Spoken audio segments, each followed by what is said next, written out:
திமுக கூட்டணி 200 இடங்களில் வெற்றி பெறும் என்று திராவிட முன்னேற்றக் கழக தலைவரும் தமிழ்நாடு முதலமைச்சருமான தளபதி ஸ்டாலின் அவர்கள் உறுதிபட தெரிவித்து வருகிறார். அண்மையில் செயற்குழுவிலும் அந்த தீர்மானத்தை திமுக நிறைவேற்றியிருக்கிறது. தமிழ்நாட்டை பொறுத்தவரையில் திமுக கூட்டணி வலுவாக இருக்கிறது.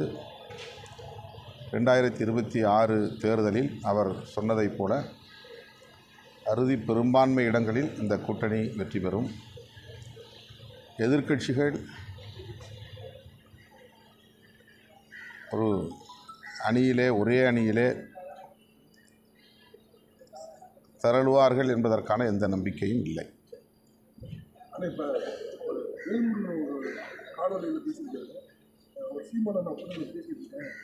திருமாவளவன் நான் கண்டிப்பாக கூட்டு வந்துடுறேன் அப்படிங்கிற மாதிரி அவங்க கூட்டணி கருத்தை பேசியிருக்காரு. அதை பற்றி உங்கள்கிட்ட கருத்து நீங்கள் சொன்ன பிறகு தான் எனக்கு தெரியுது. அவர்கிட்ட இதுவரையிலும் என்கிட்ட எதுவும் பேசலை. அந்த மாதிரியான ஒரு முயற்சி இருப்பதாக எனக்கு தெரியாது. திமுக கூட்டணியில் அவர் தொடர்ந்து நீடிப்பார் என்று நான் நம்புகிறேன். நீடிக்க வேண்டும் என்று விரும்புகிறேன். இன்னொரு புறம் பார்த்தீங்கன்னா டிடிவி தினகரன் பாஜக கூட்டணிக்கு எல்லாரும் வரணும், நம்ம வலிமையாக இருக்கிற திமுக எதிர்க்கணும்னா நம்மளாம் ஒன்றா சேரணும்னு சொல்லி அவர் ஒரு கூட்டணி பேச்சு பேசியிருக்காங்க. அதை எப்படி பார்க்குறீங்க? அதாவது சிதறி கிடக்கிற எதிர்க்கட்சிகளை ஒருங்கிணைக்க வேண்டும் என்கிற ஒரு விருப்பத்தை அவர் வெளிப்படுத்தியிருக்கிறார். பாரதிய ஜனதா தலைமையில் எதிர்க்கட்சிகள் ஒன்று சேரும் என்று எனக்கு நம்பிக்கை இல்லை.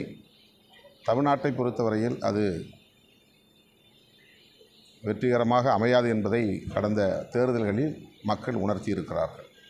பத்திரப்பதிவு துறையில் இப்போ 20 வகையான பத்திரத்தாள் விலை உயர்ந்திருக்கு. அதாவது 20 ரூபா இருந்தது 200 ரூபா இருக்குது. 10,000லேருந்து 40,000 இல்லை. 2001 அப்புறம் இப்போ தான் உயர்ந்திருக்கு.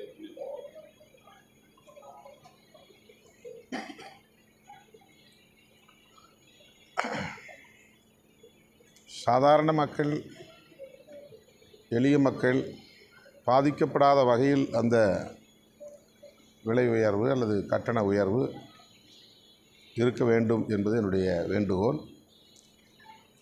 அது குறித்து நான் இன்னும் விவரங்களை திரட்டி முதல்வருடைய கவனத்திற்கு எடுத்துச் செல்ல முயற்சிப்பேன். நீண்ட இடைவெளிக்கு பிறகு இந்த கட்டண உயர்வு இருக்கிறது. அதனால் எளிய மக்கள் பாதிக்கப்படக்கூடாது. இஸ்லாமியோட 6வது கடமையாக திமுகவுக்கு வாக்களிக்கிறது தான். அவங்க இடைத்தூதர் சொன்னால் கூட மாற்றிக்க மாட்டாங்க. யார்? சீமான் சொல்லியிருக்காங்க. அதாவது இஸ்லாமியரோட 6வது கடமையாக திமுகவுக்கு வாக்களிக்கிறது தான் இருக்காங்க. இடைத்தூதர் சொன்னால் கூட அவங்க மாற்றிக்க மாட்டாங்க அப்படின்னு சொல்லுவாங்க. அது மகிழ்ச்சியான விஷயம் தானே. இஸ்லாமியர்கள் அந்த அளவுக்கு திமுக கூட்டணியை நம்புகிறார்கள். திமுக கூட்டணி சிறுபான்மையினரின் பாதுகாப்பு அரணாக இருக்கிறது. அதனால் இஸ்லாமியர், கிறித்தவர் உள்ளிட்ட சிறுபான்மையினர் தொடர்ந்து இந்த கூட்டணிக்கு வாக்களித்து வருகிறார்கள். 2019, 2021, 2024 ஆகிய 3 பொதுத் தேர்தல்களிலும் இந்த கூட்டணி வெற்றி பெறுவதற்கு சிறுபான்மை சமூகத்தினரின் வாக்குகளும் மிக முக்கியமானவை என்பதை அந்த முடிவுகள் நமக்கு உணர்த்தி இருக்கின்றன. அதை அவர் திரும்ப சொல்லியிருக்கிறார். ஆதங்கத்தில் சொன்னாலும் கூட உண்மையை சொல்லியிருக்கிறார். இல்லை, அந்த வார்த்தைகளில் விடுதலை சிறுத்தைகளையும் நினச்சிருக்காரு. விடுதலை சிறுத்தைகளுக்கும் ஓட்டு போட மாட்டாங்க அப்படின்னு சொல்லியிருக்காரு. அது அவருடைய கருத்து. இஸ்லாமியர்கள், சிறுபான்மையினர் விடுதலை சிறுத்தைகளுக்கு ஆதரவாக இருக்கிறார்கள், வாக்களித்து வருகிறார்கள் என்று நான் பெரிதும் நம்புகிறேன். இப்போ உள்ளாட்சி தேர்தல் நடக்கும் நினைக்கிறீங்களா? அதில் உங்களோட நிலைப்பாடு இல்லை? நடக்க வேண்டும் என்பது எங்களுடைய நிலைப்பாடு. அது ஏதோ டெக்னிக்கல் இஷ்யூஸ், அதில் இன்னும் சில வரையறைகள் செய்ய வேண்டிய தேவை இருப்பதாக அமைச்சர் கூறியிருக்கிறார். அது விரைந்து நடக்க வேண்டும். தேர்தல் விரைவாக நடக்க வேண்டும்.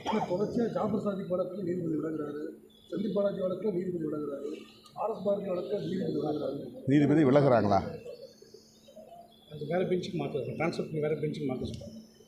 அது வந்த அறிவிச்ச நீதிபதி மாறுறாங்க இல்லை. இல்லை, அது வந்து தலைமை நீதிபதி எடுக்கிற முடிவு தானே. அதில் யாரும் தலையீடு செய்ய முடியாதுல்ல. அதே தமிழ்நாடு அரசு அதில் தலையீடு செய்ய முடியாது.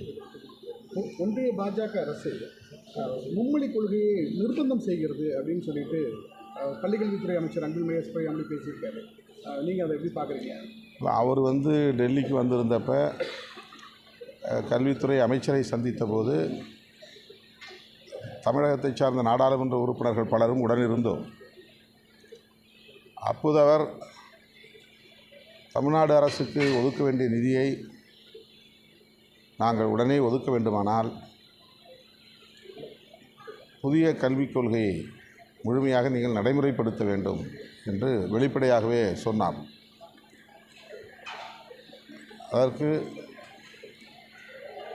எங்கள் அதிகாரிகளோடு இன்னும் நாங்கள் பேச வேண்டியிருக்கிறது, பேசி அதன் பிறகு எங்கள் கருத்தை சொல்லுகிறோம் என்று சொன்னபோது அதை ஒரு ஒப்பந்தம் போல நீங்கள் எழுதி கையெழுத்திடுங்கள் என்று வலியுறுத்தினார்.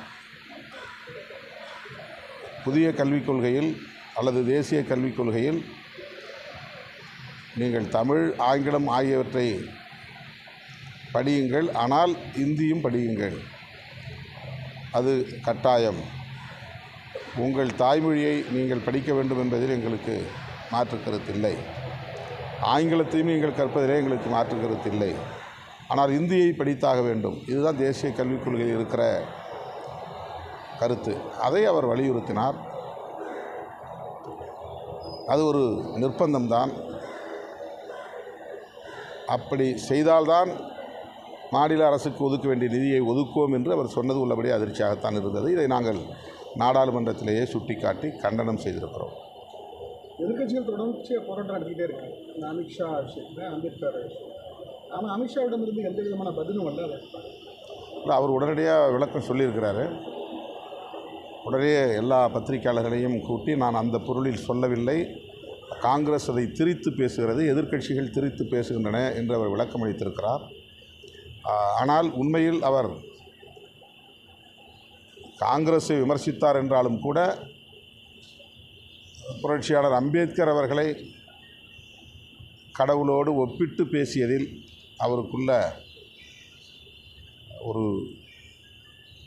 வெறுப்பு அல்லது அம்பேத்கர் மீதான ஒரு குறைவான மதிப்பீடு வெளிப்பட்டிருக்கிறது. இந்தியா முழுவதும் அதற்கு எதிர்ப்பு கிளம்பி இருக்கிற சூழலில் பிரதமர் மோடி உட்பட அமித்ஷா அவர்கள் பேசியது தவறில்லை என்று நியாயப்படுத்துகிற முயற்சியில் ஈடுபட்டிருக்கிறார்கள். எக்ஸ் தளத்திலே அவற்றை முழுமையாக வெளியேற்ற வேண்டும், அதாவது நீக்க வேண்டும், அந்த பதிவுகளை முற்றாக நீக்க வேண்டும் என்றெல்லாம் அரசின் சார்பிலேயே வேண்டுகோள் விடுத்திருக்கிறார்கள். ஆனால் அந்த நிறுவனம் அதற்கு மறுப்பு தெரிவித்திருப்பதாகவும் தகவல்கள் கூறுகின்றன.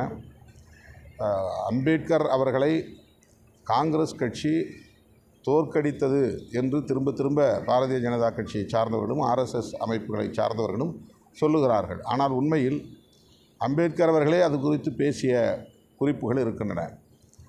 வீர சாவர்கர் அன்றைக்கு அம்பேத்கர் அவர்களுக்கு எதிராக பிரச்சாரம் செய்து தோற்கடித்தார், அவர்தான் தோற்கடித்தார் என்று அம்பேத்கர் அவர்களே கூறியிருக்கிறார். பாரதிய ஜனதா கட்சியை சார்ந்தவர் தான் உண்மையை திரித்து பொய்யை பரப்புகிறார்.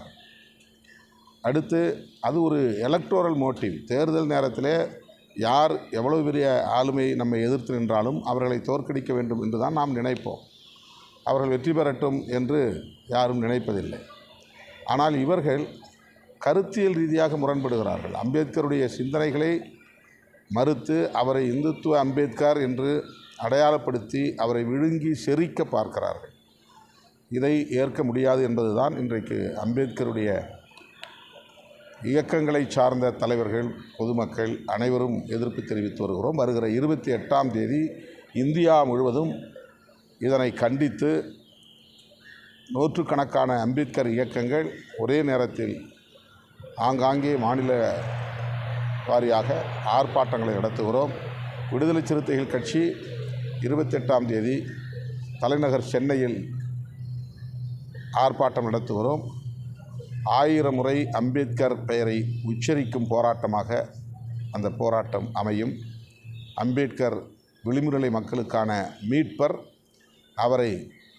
அவர் என்ன கடவுளா என்று சொல்லக்கூடிய அளவுக்கு ஆத்திரத்தை வெளிப்படுத்திய அமித்ஷா அவர்களின் போக்கு கண்டனத்திற்குரியது. விடுதலை சிறுத்தைகள் கட்சியின் சார்பிலே 28ஆம் தேதி தலைநகர் சென்னையில் ஆர்ப்பாட்டம் நடைபெறும். திமுக ஆட்சியின் மீது மக்கள் வந்து அதிருப்தியில் இருக்காங்க. நாளுக்கு நாள் குற்றச்சம்பவங்கள் அதிகரித்து மெயின் காரணம் போதைப் பொருள் தான் அதிகமாக நடமாடுது தமிழ்நாட்டில் அப்படின்னு எதிர்த்து சார்.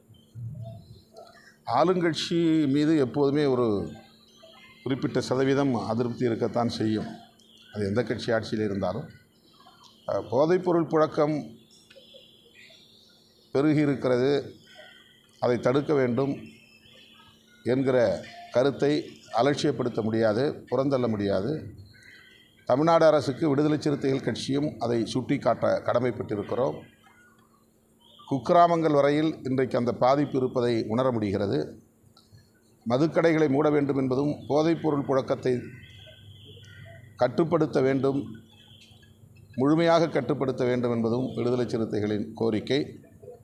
மாண்புமிகு முதல்வர் அவர்கள் இதில் கவனம் செலுத்த வேண்டும். இவற்றை தடுத்து நிறுத்துவதற்கான அனைத்து முயற்சிகளையும் மேற்கொள்ள வேண்டும் என்று கேட்டுக்கொள்கிறேன்.